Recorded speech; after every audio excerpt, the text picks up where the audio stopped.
Set ये है कि mister Tanna had invested an amount of rupees 280,000 comprising 5 stocks. 5 stock में पैसा लगाया. The amount of his investments in these stocks was rupees. Different stocks में ऐसा ऐसा इन्वेस्टमेंट था. कोई मतलब कि ऐसा नहीं है कि इसी ऑर्डर में था. Not necessarily in the same order. He saw his portfolio's value decline by only 5/7% during the calendar year. A declined by 60%. Different stocks में decline फिर दिया गया है और अमाउंट्स 4 का दिया गया है, तो हम 5 का भी निकाल सकते हैं क्योंकि मेरे को डिक्लाइन भी दिया गया है, तो टोटल डिक्लाइन कितना हुआ है ये देखो. अच्छा ठीक है, आगे बढ़ते हैं. द क्वेश्चंस आर, मतलब कि अगर मैं पूरा सेट क्रैक कर दूं तो मैं सारे के सारे आंसर्स दे सकता हूं क्योंकि what was the amount realized by C which of the following statement is true, सबका डिक्लाइन एंड ऑल दिया है. ठीक है, चलो देखते हैं. तो था क्या, ऐसा था कि 280,000, तो 280 के इतना इन्वेस्टमेंट किया था और 5/7% से डिक्लाइन हुआ है टोटल. तो अगर -5/7% अगर देखें तो 280 के का अगर 5/7% में निकालूं तो आ जाएगा, यहाँ से ये 3 जीरो रहे होंगे. ठीक है, 7 4 400, तो 2000 का डिक्लाइन है. दैट मीन्स 280 के पहले था, अब डिक्लाइन हुआ है टोटल स्टॉक, टोटल इन्वेस्टमेंट इसका जो डिक्लाइन हुआ है through out the calendar year वो 2000 से ही डिक्लाइन हुआ है, तो 278 के हो गया. डिफरेंट स्टॉक्स में पैसा लगा था. पहले हम लोग देख लेते हैं इनिशियल वैल्यू, इधर हम लोग इनिशियल लिख लेते हैं, इनिशियली क्या था और अब फाइनली कुछ ऐसा सीन बना है. इनिशियली 280 के था और अब 278 के हुआ. ठीक है, तो इन्वेस्टमेंट कितना था, 20 के, 30 के, 50 के, 80 के एंड 100 के, दैट मीन्स 1 लाख. और फिर उसके बाद रिटर्न्स कितने मिले हैं. If you read the last line, the amounts received back at the end of the year on selling the 4 of these stocks were rupees 10 के, 20 के, 40 के, 200 के. अब ये सारे जो अमाउंट्स हैं they should come sum up to 278 K. तो 10 20 30 30 40 70 270, दैट मीन्स जो फिफ्थ स्टॉक जो भी होगा वो 8 के होगा.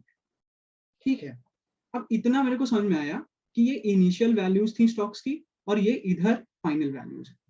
अब हमको डिफरेंट स्टॉक्स के बारे में दिया गया कि A has declined by 60%. So if A has declined by 60%, then A has become 40% of itself. क्योंकि अगर मान लो A 100 था और वो डिक्लाइन हो गया है 60% से, दैट मीन्स 60 से, तो A 40 बन गया है. So similarly, A has declined by 60%, that means A has become 2/5 of itself.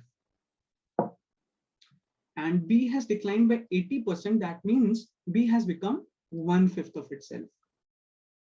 क्योंकि 20% हो गया है, 20% of itself, तो 20% is 1/5, 40% is 2/5. C has declined by 50%, so C has become 50% of itself, that means 1/2 of C. D के बारे में मेरे को पता नहीं है, कुछ बताया नहीं है, और E के बारे में बताया 33 1/3% से डिक्लाइन हुआ है, that means it has become 2/3 of itself. ठीक है, अब मेरे को ये एडजस्ट करना है, मुझे पता नहीं है 20 के 30 के ये सब हैं कौन से और इधर भी 10 के 20 के हैं कौन से, मुझे बस सेट करना है किसी तरीके से. तो ये परसेंटेजेस से या इनकी वैल्यू से मैं कर सकता हूँ. सबसे पहले मुझे ये पता चलेगा कि इनिशियल में देखो सारे इंटीजर्स हैं और इधर भी सारे इंटीजर्स में ही आ रहा है, मतलब कि तुम्हारा 10 के 20 के 40 के, ठीक है, होल नंबर सॉर्ट ऑफ में ही आ रहा है.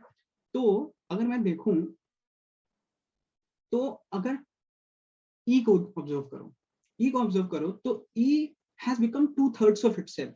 That means initially E जो रहा होगा वो 3 का मल्टीपल ही रहा होगा, क्योंकि इधर 2/3 of itself करो, अगर 20 का 2/3 करोगे तो 6 पॉइंट समथिंग आएगा. अरे 20 का मतलब 6 पॉइंट समथिंग माइनस होगा. ठीक है, तो ये नहीं हो सकता, 50 भी नहीं हो सकता, 80 भी नहीं हो सकता, 100 भी नहीं हो सकता, क्योंकि 66 पॉइंट समथिंग आएगा. 30 के हो सकता है. तो E को देख लो यहाँ पे, E 30 के होगा, इसका 2/3 क्या हो गया, इसका 2/3 हो गया 20K। सो ये ई है, ये स्टॉक ई है, ठीक है ना। सो ई का तो अपना काम हो गया। अब देखते हैं बाकी स्टॉक्स में क्या है। Let's observe B for now. B 1/5 of itself हुआ है।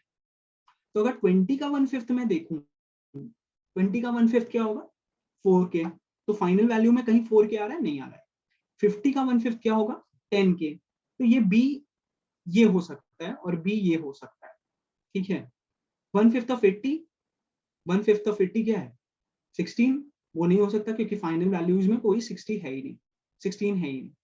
और 100K का 1/5 20K जो कि ऑलरेडी ई ले चुका है, ई और कुछ ले नहीं सकता था, तो ये नहीं हो सकता।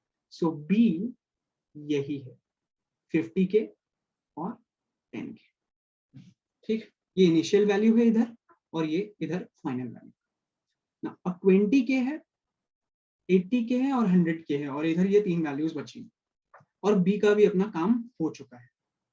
अच्छा अब मैं देखता हूँ सी का। सी सीधे हाफ हो रहा है, तो अब देखते हैं फाइनल वैल्यू का हाफ 20K का हाफ 10K, लेकिन बी कंज्यूम कर चुका है तो अब नहीं हो सकता है C. So C being 20K is not possible ना। 80K, सी अगर 80K रखें तो 40K दिया है, सो सी यहाँ पे एक डिसेंट पॉसिबिलिटी है।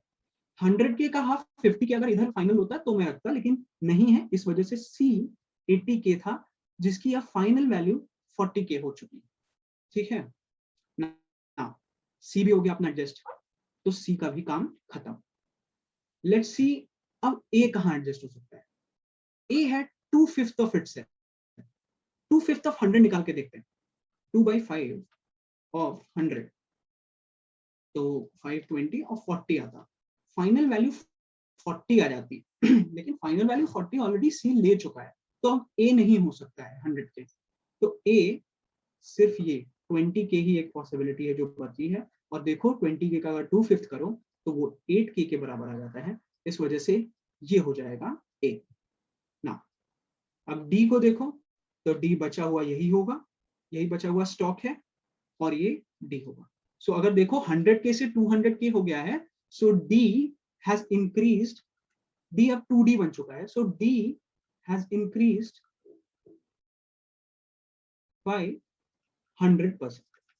पूरा का पूरा सेट हो गया अपना। सिर्फ और सिर्फ परसेंटेजेस के नॉलेज से हमें सिर्फ अरेंज करना था सारे स्टॉक्स को, ठीक है। यहीं पे बस थोड़ा दिक्कत हो सकता था कि 5/7% 278K निकालने के लिए, बस बाकी बहुत ही इजी सेट था। नाउ अब सारे के सारे क्वेश्चंस बहुत ही आराम से हो जाएंगे। Which of the following statement is true. अगर आप सेकंड स्टेटमेंट देख लो, A priced at ₹20,000 declined by 60% to ₹8,000। 20 था and A has declined by 60%, of course, as it has become 2/5 of itself, so 8K हो गया। So this B option is the correct answer. What was the amount realized by selling C? That means what was the return, जितना amount कितना मेरे को मिला C से। 80K था C, अब C 40K हो गया, तो 40K मेरे को मिला, तो ऑप्शन C होगा। This is the answer 40K. Stock D, stock D has increased by 100%, क्योंकि देखा था हमने 100K था वो 200K बन गया था, 2 टाइम्स हो गया था। तो परसेंटेज डिफरेंस निकाल सकते हो तुम, 100 डिफरेंस 100 आया है, 100 पे हुआ है 100%, तो 100% का इंक्रीज हुआ है, ठीक। Now, which stock declined maximum in value terms? Value terms में देखते हैं कौन सा स्टॉक सबसे ज्यादा डिक्लाइन हुआ है। अच्छा, कौन सा स्टॉक हो सकता है। ए देखें तो ए में जितना डिक्लाइन हुआ है 12,000 का हुआ है, ए में 12,000 का हुआ है, ठीक है। ई में 30 से ई क्या बन गया है 20, तो 10 का हुआ है। बी 50 से लेके 10 का हुआ है, बी में देखो 40 का हुआ है डिक्लाइन, 40,000 40K का। और सी में 80K से 40K हुआ है, तो सी में भी 40K का हुआ है।